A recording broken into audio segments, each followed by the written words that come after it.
Hello, welcome to my business podcasts. I'm Dr. Adai from Speak English with Dr. Adai. In this short podcast, I'll try to shed light on how pay cuts affect people and what rights they have.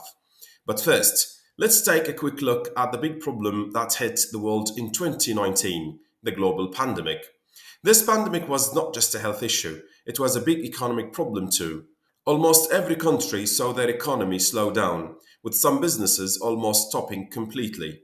Sectors that needed people to meet in person, like travel, hotels, and flights, were hit the hardest. They had to close down a lot, losing a lot of money and making it hard to keep running as before. Because of this, many companies had to really think about how they spend their money. One common choice was to reduce how much they pay their employees. This was a tough decision, but many companies felt it was necessary. They hoped by lowering salaries, they could keep more people employed and make it through this difficult time until things started to get better. Let's talk about Jane Doe's story to understand this better. Jane was a marketing manager for a travel company in New York City. She had worked for her way up over 5 years and had a good salary. But when the pandemic hit and travel stopped, her company had to choose let go of many workers or cut salaries. They chose to cut salaries in April 2020. The top bosses took a 30% cut, middle managers like Jane took a 20% cut, and the newest employees saw a 10% cut. The company was open about this decision, saying it was because of the pandemic and it was only for a while.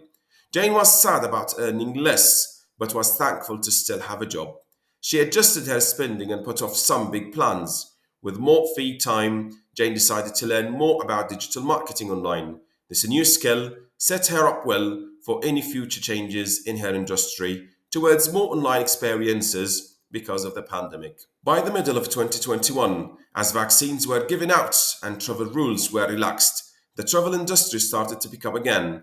The company was thankful to its employees for sticking through the hard times and went back to paying full salaries. They even gave extra bonuses to those who did an outstanding job during the pandemic. For Jane, not only did her salary go back to what it was, but her new skills in digital marketing led to a promotion and a salary even higher than before.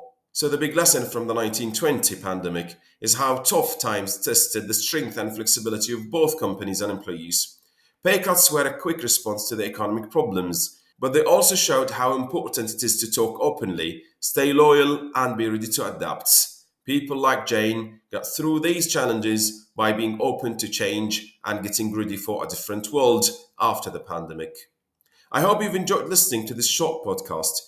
You can find other podcasts on my Facebook and Instagram page, or you can visit my YouTube channel. Just go to Speak English with Dr. Adai. Thanks for listening to this podcast.